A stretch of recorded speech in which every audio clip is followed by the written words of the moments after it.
sa balita, komentaryo, isyu, serbisyo publiko. Aksyon Radio! Sa Bacolod, Aksyon Radio! Aksyon Radio!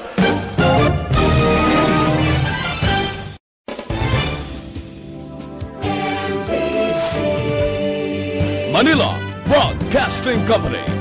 Sa balita, komentaryo, isyu,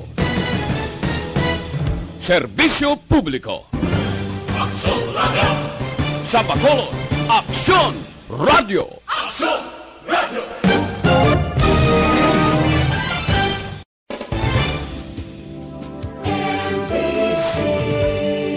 Manila Broadcasting Company. Sa balita, komentaryo, isyu, serbisyo publiko. Aksyon Radio! Sa Bacolod, Aksyon Radio! Aksyon Radio!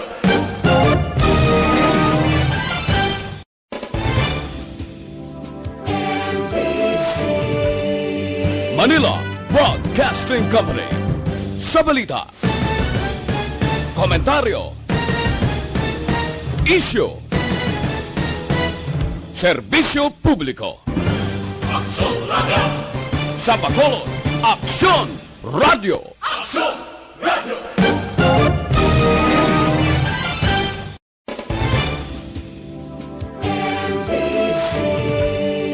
Manila Broadcasting Company.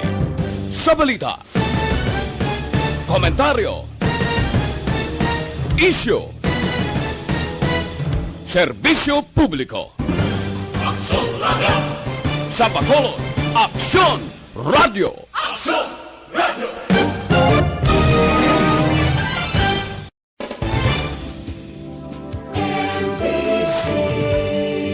Manila Broadcasting Company. Sa balita, komentaryo, isyu, serbisyo publiko. Aksyon Radio! Sa Bacolod, Aksyon Radio! Aksyon Radio! Aksyon Radio Philippine Standard Time, las 6:37. This time check.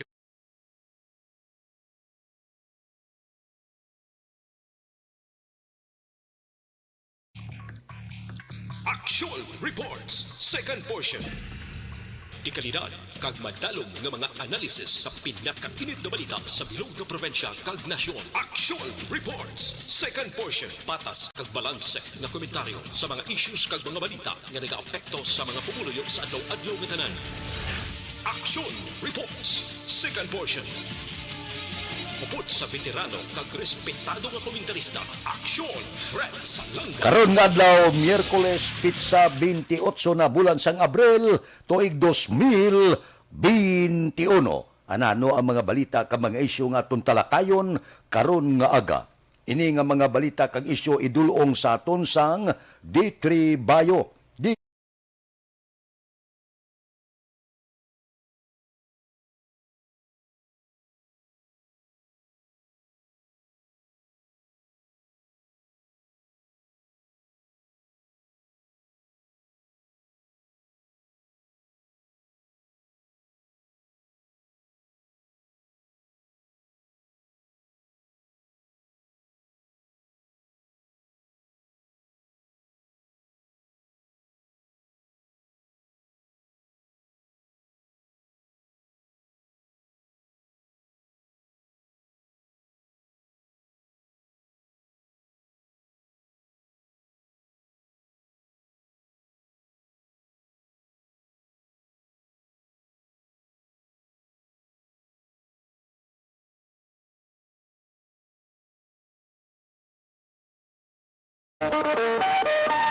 Aksyon Radio Philippine Standard Time, las 6:39. Antes na mag-arangka sa mga isyu kag balita, diri kita. I-reportan ay sa patrol nga may sunog nga nagluntad kaina. Pila ka mga detalye sini, upod sa aton patrol, upod kay Aksyon Alvin Graba. Aksyon Alvin! action Fred natap na ang sunog o fire out na ang sunog nagluntad diri sa area sa Victorina Heights Subdivision, Barangay Mansilingan, diri sa Siyudad sa Bacolod. Actually, sa isa ka apartment, 3 ka unit action Fred, pero isa ka unit din lamang ang nasunog. But we have the initial investigation. Subong sini action Fred, upo na nato si Fire Chief Inspector Rodel Legaspi. No? Sir, initial investigation, sir. So, padayon ng aton gina-investigar ning itabo sa Victorina Heights sa Mansilingan. Nakita nato na involved sini sa 2-story apartment. No?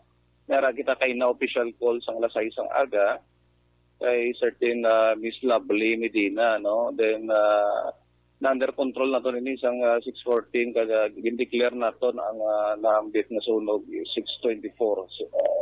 Same date, no? April 28, 2021. Sir, di ang nasunog. Ang hiling apartment, ginapanagihaan ni Annabel Ramirez, no? Kaga ang naga-star sa sining apartment amo ang mag-asawa nga si Kim Mijares kag si Vanessa Grace Mijares. As to the origin, mayara kita initial nga nakita, no, nagalin ni sa ground floor, living room, no, sa nahambit nga apartment, no. So padayon sa gihapon man ang aton pagkuha sang detalye para nga aton pagid madiskubrihan o masigurado gid kung ano gid ang ginhalinan sa mga sunog. Yeah. Panugyan na lang nimo sir, bangod Monday may sunog dito sa Neptune Singkang Airport 23 sa Barangay 23 kahapon, subong nga aga diri man sa Mansilingan. Basi may panugyan ka sir sa aton mga kauturan.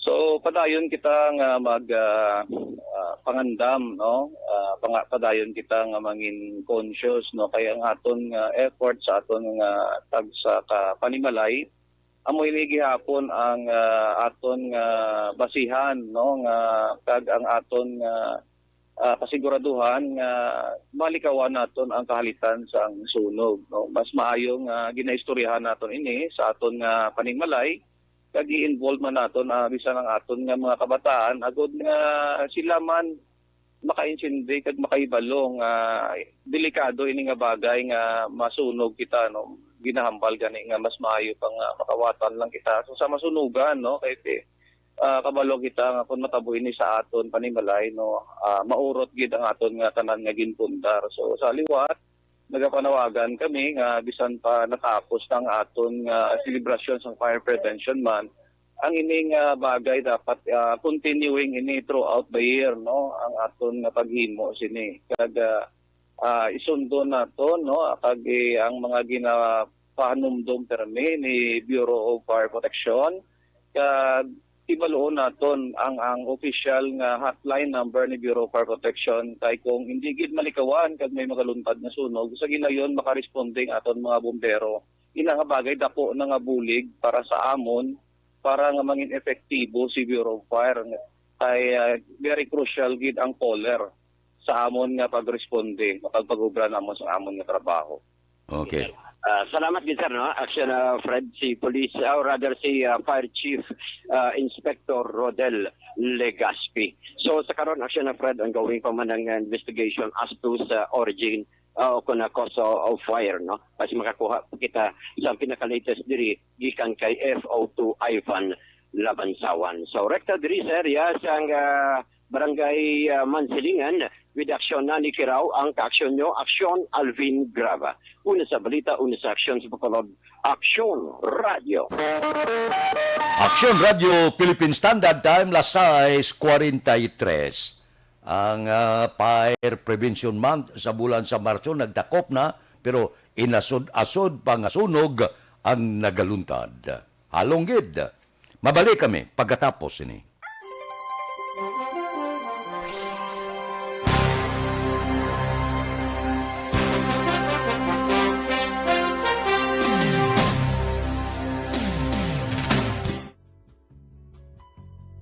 Hindi pa rin natatapos ang laban natin sa COVID-19. At sa labang ito, isa sa pinakamahalagang armas natin ang tamang impormasyon. Importanteng maalam tayo kung paano ba natin mababawasan ang tsansang mahawaan tayo ng COVID-19. Pero, ano nga ba ang alam natin ngayon tungkol sa pagkalat ng COVID-19?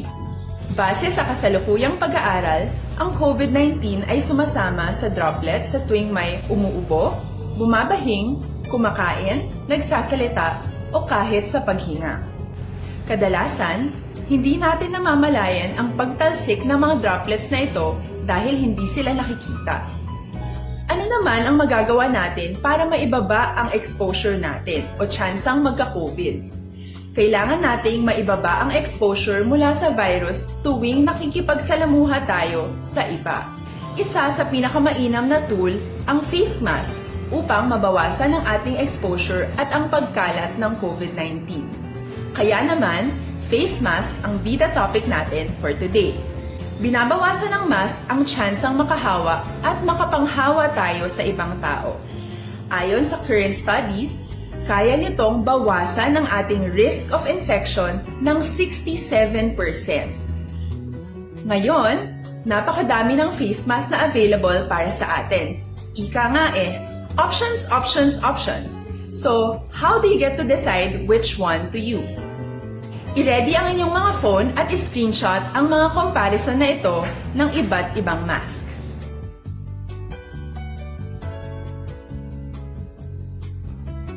Ngayon, alam na natin na maaari tayong gumamit ng cloth mask. Alalahanin po na hindi pwedeng i-side A at side B ang cloth mask.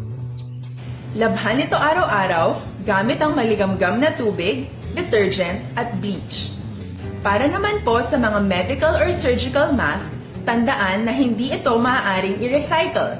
Itapon na ito pag madumi na, basa na, o gamit na. Samantala, ilaan naman po natin ang mga N95 mask para sa ating mga healthcare workers na patuloy na nakikipaglaban sa COVID-19. Huwag din po nating kalimutan na hindi natin nirerekomenda ang paggamit ng N95 respirators with valve. Habang kaya nitong protektahan ka sa virus, hindi naman ito mapoprotektahan ang mga tao sa paligid mo, lalo na kung may sakit ka. Of course, face masks are not enough to protect us. It should still be coupled with other preventive measures. According to studies, kung magsuot ka lang ng mask at didistansya ng at least 1 metrong layo sa iba, mababawasan na agad ang tsansa mong makahawa at mahawaan, kaya ituloy lang natin ang pagprotekta sa ating mga frontliners at komunidad sa pamamagitan ng pagiging bida. B. Bawal walang mask. I. Isanitize ang mga kamay at iwas hawak sa mga bagay. D. Dumistansya ng hindi bababa sa 1 metro. At A. Alamin ang tamang impormasyon.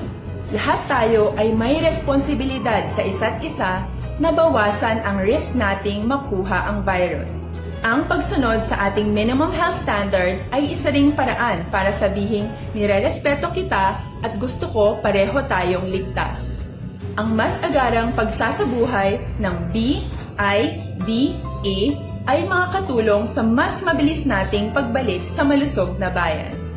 Muli, ako po si Dr. Beverly Ho. Lagi po nating tandaan, sa panahon ng pandemya, bida ang may alam.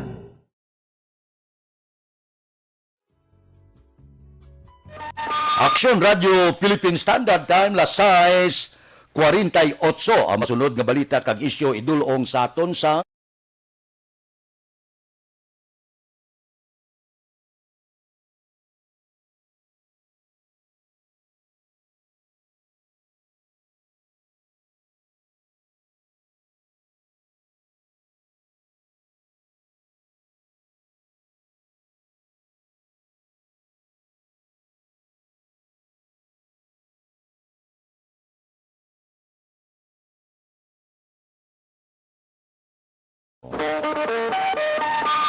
Aksyon Radio Philippine Standard Time, las 6:49 na. Mayo man na bakunahan na. Ga-monitor ako kahapon ang pila ka mga barangay kapitan, department head, kag pila ka opisyal sa Bacolod. Ginbakunahan, una nga dosang Sinovac vaccine si City Councilor Ana Marie Palermo. May man ni si Atty. Palermo pabakuna na. Ang konsultan sa Bacolod, si Atty. John Orula, ang executive assistant nga si Sammy Montoyo Sr., ang DSSD head si Pasita Tero. Kag iban pa, mga barangay kapitano, kanday Rodney Carmona sang Sumag, Lia Palmas ang Punta Taytay ba? Kanday Kapitan Rosini Distrito sa Barangay Singkang Airport. Amo ini sila ang nagpabakuna. Kag pila ka mga senior citizen. Siling ni Vice Mayor Elcid Pamilyaran, niya ginahulat ko pa ang clearance sa iya doktor agon magpabakuna. Kagin klaro man nga hindi pa siya kuno senior citizen. Okay man na. Vice pila pa lang. Hindi pa siya kuno senior citizen. Senior citizen ka man o kung hindi, kung ara ka na nahanay sa listahan, pabakuna gid. Ako niya nagaduso giko kag nagapanawagan giko nga magpabakuna kita. Amula ini siya ang tambal nga daw makasalig kita, nga mabakod kita, hindi kita madutlan sang COVID-19 nga kagaw. Bisan paano kung first dose pwede ka pa madutlan, second dose ba siya kung mabakod na. Mayo na lang ini Kaya kung pamangkuton ko kung diin ang mas delikado ang bakuna o kung COVID-19, mas delikado gid ang COVID-19. Milyon na mo ang nagkalamatay sa bilog nga kalibutan. Ang India subungo, gaidas lang patay. May duwa dito ka Pinoy nga naulamid, 20 pa ang apektado sa COVID. So hindi kita maglahog-lahog kasi ang iban nga negosyo niya.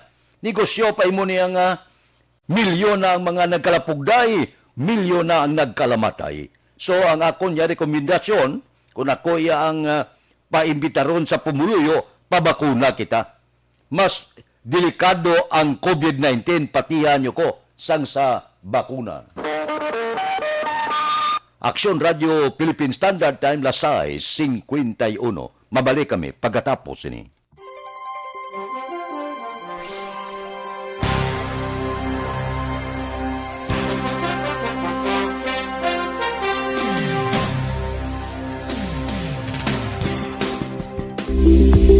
Ito ka mga importante nga mapamagi agud mapungga ng paglaptas ng Coronavirus Disease 2019 o kung COVID-19 sunod sa World Health Organization o kung WHO. Una, ugalion na masami nga pagpanghugas ang kamot agud mapasigurong katinlo sa kaugalingon. Ikadua, likawan man ang masami nga pag-uyat sa ilong kamot kag baba. Ikatatlo, tabunan sang tisyo kung kamot ang baba kung ginaubo. Ikaapat, likawan ang pagpadulong sa mga lugar nga masami ginatipunan sang publiko. Ikalima, magtiner sa puluyan kung hindi mayong kondisyon sang lawas, ilabi na kung nagabatyag sang hilanat kag ubo. Ikaanom, kung nag-eksperyensya sa hilanat ubo o kung kabudlayan sa pagginawa. Kilayon nga magpakonsulta kung magpangayo sang panugyan gikan sa isa ka doktor.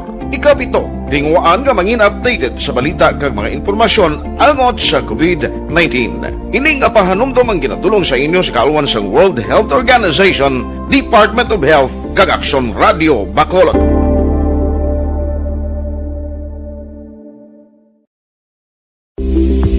Ito ka mga importante nga mapamagi. Bakit kailangang magpabakuna? Bakit nga ba vaccination? Ang pandemyang ito ay kumuha ng maraming buhay at patuloy pa nitong nilalagay sa peligro ang buhay ng nakakarami. Pinahina din nito ang ating ekonomiya at maraming Pilipino ang nawalan ng trabaho dahil dito. Sa pagkatuklas ng bakuna laban sa COVID-19, nagkaroon tayo ng oportunidad na malabanan ang pandemyang ito. Sa tulong ng mga bakuna, ay may iwasan natin ang sintomas ng impeksyon at posibleng maiwasan din ang malalang impeksyon at matigilan ang pagkalat nito. Gayunpaman, gaya ng iba pang mga bakunang ginagamit sa nagdaang dekada, ang abilidad nitong protektahan ang ating komunidad ay tataas lamang kung hindi bababa sa 70% ng ating populasyon ay bakunado. Halimbawa, kung ang iyong barangay ay mayroong 100,000 katao, hindi dapat bumaba sa 70,000 ang dapat mabakunahan upang matiyak na proteksyon ang buong komunidad. Kaya ating tandaan, ang pagbabakuna ay hindi lamang para sa iyo o sa iyong pamilya. Ito ay para din sa iyong barangay, lungsod at probinsya. Tara, sa Vida Vaccination! Aling mga bakuna ang gagamitin sa Pilipinas? Sa ngayon, may limitadong supply ng bakuna sa buong mundo. Sa katunayan, halos 80% ng stock sa buong mundo ay nabili na ng mga mayayamang bansa. Dahil dito, walang iisang kumpanya ang maaaring mag-supply ng 110 million na bakuna sa Pilipinas, kaya naman nakikipag-usap ang ating gobyerno sa 7 manufacturers. Sinisiguro natin na ang mga bakuna na to ay makakatanggap ng Emergency Use Authorization at kung may EUA sila, doon lamang sila bibilhin at gagamitin ng ating gobyerno para sa ating vaccination program. Nagbibigay ang EUA ng assurance o katiyakan na ang bakuna ay dumaan sa masusing pagsusuri at nirerekomenda ng mga independent na eksperto sa atin. Hindi mo rin kailangan mag-alala. Ang bakuna laban sa COVID-19 ay hindi magbibigay sa iyo ng COVID na sakit. Tara, sa Vida Vaccination! Magkano ang babayaran ko para mabakunahan? Ibibigay ng gobyerno ang bakuna ng libre. Wala kang dapat bayaran para magpabakuna. Tara, sa Vida Vaccination! Sino ang unang makakapagpabakuna? Dahil kailangan nating masiguradong patuloy na makakapagtrabaho ang ating health system para maalagaan. Aksyon Radio Philippine Standard Time, las 6:56. Dire kita. Sa politika, ang survey nagapadayon. Ang pila ka mga palayag sa mga nagapasurvey, SWS, Pulse Asia, kag iban pa. Ang ila sinipananawan nga ang nagagwa bala nga mga ngalan sa survey name recall. Nya wala pa man mo mapatag, wala pa sila katindog sa entablado, wala pa mapalayag ang ila plataporma di gobyerno. Sa subong, nagagwa ang ilang ngalan, bangod kilala nga ngalan o kon name recall. Amo pa lang inasubong. Wala pa maglansar sang debate dire, debate dito, wala pa mabuksan kung ano sila nga klase personalidad. Subong, ang ginabasihan sang survey, name recall. Bintaha ko mo, kung ang imo ngalan, nagagwa perme, kagbantog ikaw. So sa mga survey, dali ka madumduman sa tao, dali masulat ang ngalan mo. Pero iniya, name recall pa lang. Wala pa ginbukad kung ano nga isyo ang iarangkada batok sa mga politiko. Ginihimplo nila si Sara Duterte Carpio. Si Carpio sa 13 ka mga probable nga mga presidential aspirant, siya pirmi ang nagapanguna. Lantawa bala sa mga survey, Pulse Asia, SWS, kagiban pa, Duterte pirmi, si Sara ang nagagwa. Kay bangod, suno sining pila ka mga nagapasurvey, name recall ina. Ambot silingon kon bulubinta ha. Kon ara ka sa telebisyon, kon ara ka sa pelikula, kon ara ka sa mga pamantalaan, perme, radyo, telebisyon, dako ang bintaha sa palaabuton nga eleksyon. Si Sara, grabe mo, kapon ga monitor kita, in-interview siya kon nyati, kamusta? Daw kabantog sa imo, ikaw permi nagapanguna sa survey. Pwerte man ang sabat ni Mayor Sara Duterte mo. Siling niya, survey pa lang ina. Wala pa ni kasiguruhan. Bangod niya, may kagaw ang COVID. Nya sinong kapakot? Basi buwas, hindi na ko kabugtaw. Basi kon iguon ko sang COVID, kag hindi na ko makaluwas. Pwerte man nga sabat sang alkalde sang Davao, no? Tiyan mo ini, balantayan sa mga politiko, name recall, subong, ang pinaka-importante. Pag-abot na nga magtungtong na ang mga politiko sa entablado, kag magbalbalan ay wala kag tuo, kag mag-ukatay na survey. Man kung gaintra ka sa politika, ang tanan nga gintago mo sa baol ang baho mo, pagwao na sa kontra, dira kag takson pagid, padayon nga survey, pagkatapos may balansan tao kung sinong pagkatao mo, kung ano kang klase politiko. Da magwa naman ang masunod nga survey. So, as of now, nimrikola na'y bintaha ang mga politiko nga kilala ang ngalan. Kay kung may survey, madali sila madumduman. Pero, hindi initalaksan sang ila kadalagan. Aksyon Radio Philippine Standard Time, Las 7. Mabalik kami pagkatapos ini.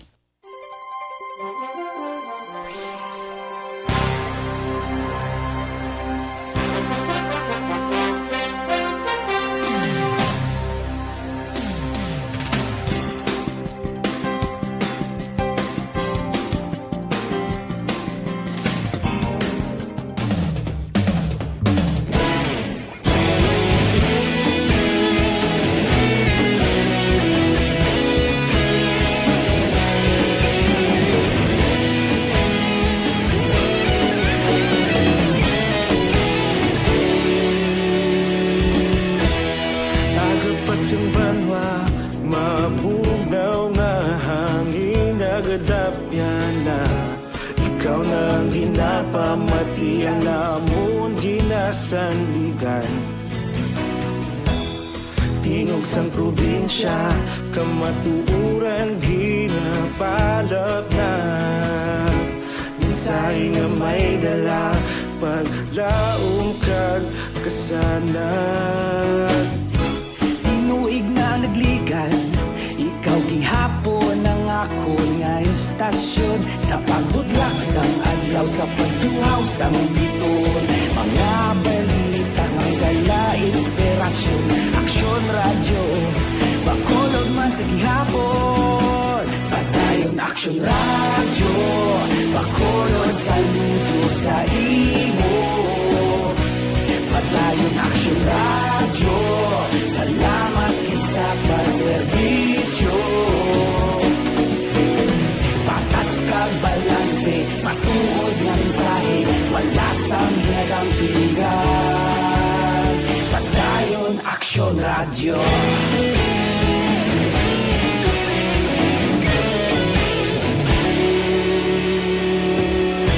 Pagkulong nun kag negrosanon, inyong pamatian. Stasyon nga nagapalaplag sang kamaturan. Mabakod nga prinsipyo, reporter handa sa serbisyo. Kahapon, karun kag sa gihapon, kita magapadayon. Tinuig na nagligan, ikaw gihapon ang ako nga istasyon. Sa pagbutlak sang adlaw, sa pagtuhaw sang bituon. Mga balita na may dala, inspirasyon. Aksyon radyo, bakolon man sa gihapon. Padayon aksyon radyo, bakolon saludo sa imo. Padayon aksyon radyo, salamat kit sa pagserbisyo. Patas kag balanse, matuod nga mensahe, wala sang ginadampigan. Padayon aksyon radyo.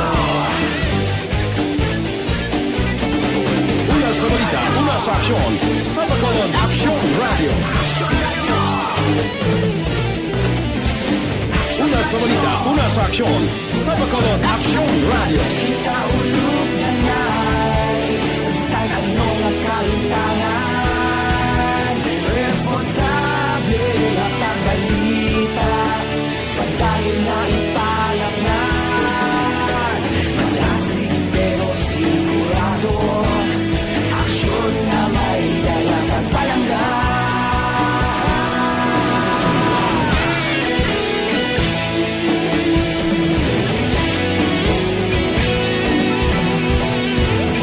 Radio Philippine Standard Time, Las 7:04. Ang mga balita kag isyu nga aton gintalakay gindulong sa aton sang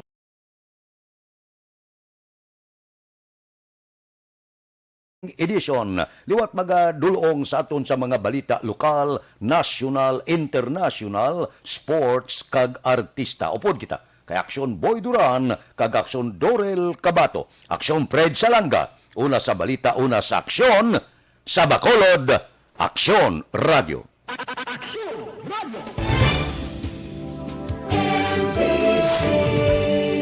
Manila Broadcasting Company. Sa balita, komentaryo, isyu, serbisyo publiko. Aksyon